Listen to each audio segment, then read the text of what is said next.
तर माझी बहीण सकाळी 9 वाजता बाळंतीण झाली इथंच आणि संध्याकाळी 9 वाजता स्टेजवर उभी राहिली.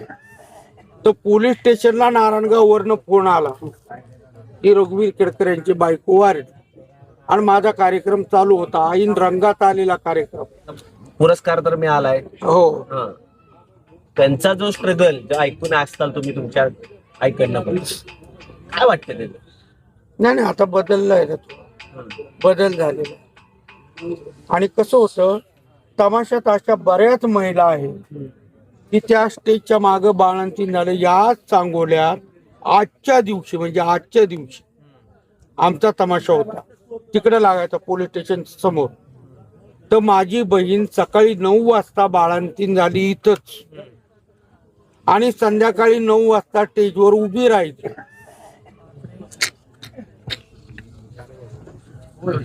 अशा खूप महिला आहेत. माझी बायको वारल्याचा त्यावेळेस फोन नव्हते.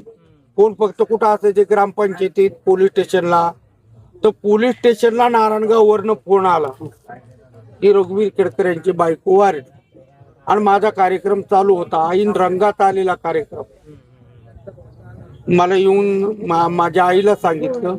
आई म्हणली आता त्याला कसं सांगायचं. आईने मला जवळ बोलून घेतलं, थोडस डोक्यावर हात वगैरे फिरवला. मी ओळखलं काहीतरी झालं.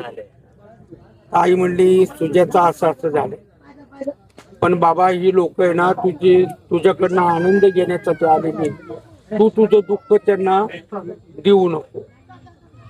मग मी तेवढी रात्र अख्खा स्टेजवर काम केलं आणि कार्यक्रम सुटताना पब्लिकला सांगितलं की 2 तासापूर्वी माझी बायको वारली. पण मी तुमचं मनोरंजन सोडलं नाही.